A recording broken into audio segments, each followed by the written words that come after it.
It's Monday morning. We've got to start our week off with great devotions and great worship.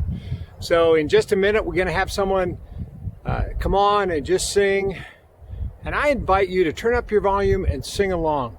It's a great day to sing.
A person that has a particular need and you happen to tune in today, I have some great news for you. There's a generosity link that's not only for people who want to help somebody in need, but also for people who want and have a greater need than they can handle themselves. And we want to help you. So just go to that generosity link. It'll come up right now. Now, here we go. Let's dig in. Proverbs 13:17.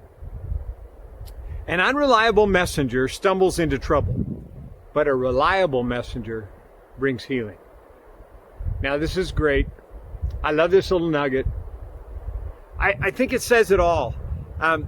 When we get somebody that doesn't tell us the truth, that maybe tells us it shades the truth or moves it this way or that way, what happens is we can't trust them.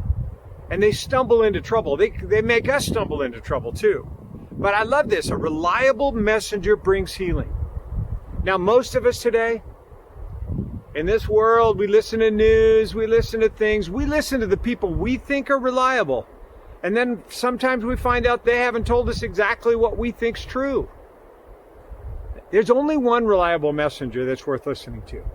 That is the Spirit of God in you and God's Word every day. And if I could just encourage you to do something that brings healing, is that read God's truth every day of your life.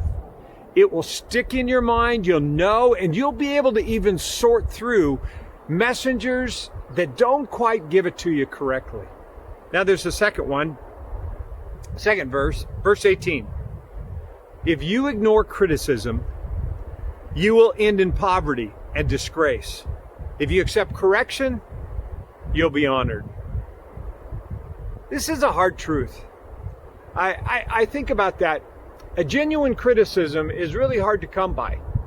A lot of times the people that criticize us are not people that want the best for us. In fact, all they want to do is put us down and put us in a bad place. That's not the kind of criticism Proverbs talking about. This is about people that are close to us, people that know us, people that love us, and want to help us get better. And here's a verse that says, we need to listen to them because it's going to make us better. If you can't listen to them, it won't make you better. Who do you have in your life that you've surrounded yourself? I have a number of men in my life that are really willing to tell me the truth. And they look at me and weekly we meet, or sometimes not every week, but a lot of the time. And because of them, I can tell you I'm getting better. I hope that you find that in your life as well. Now the verse 19.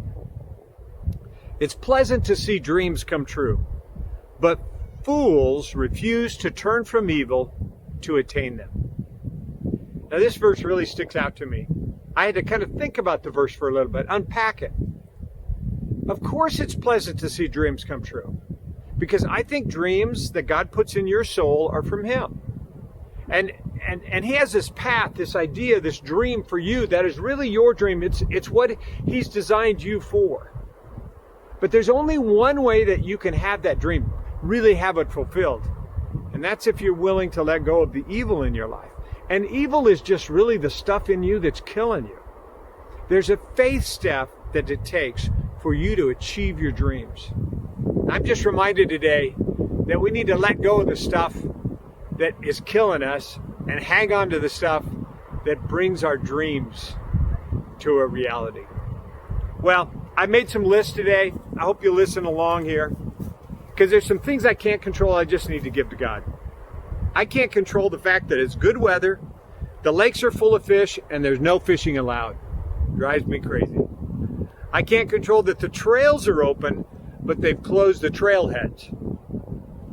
I can't control that there are blanket statewide rules that don't seem to be logical at all.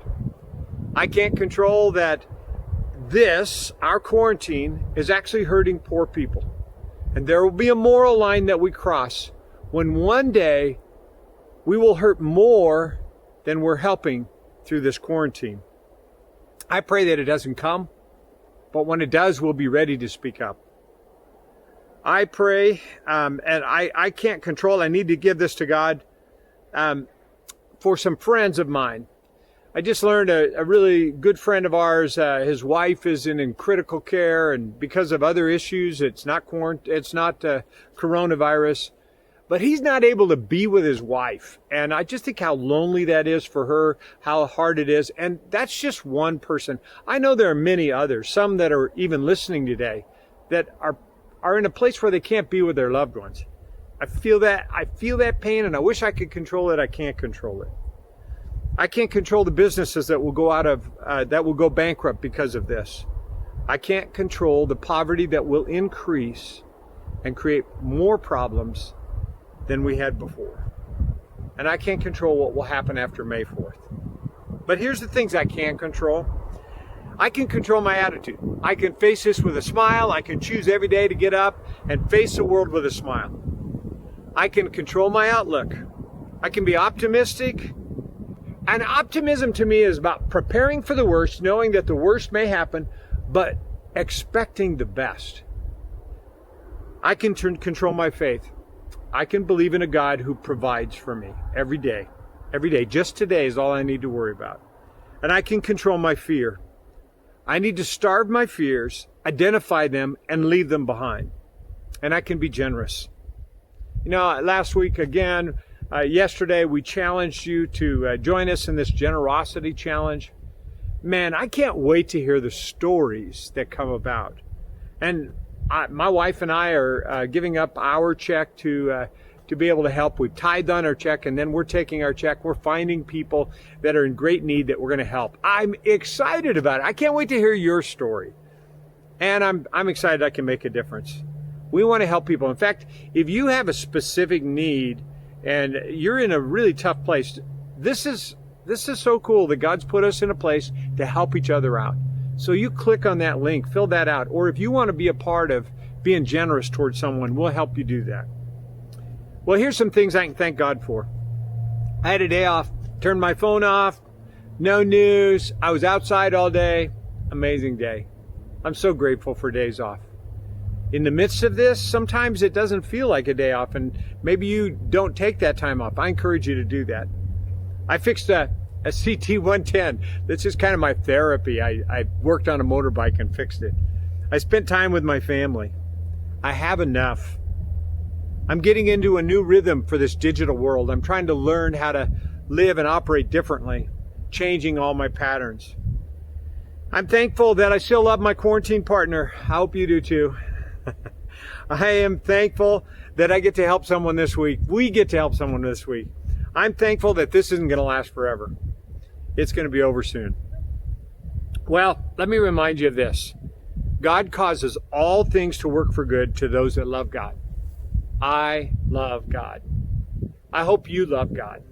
If you don't, start loving Him today.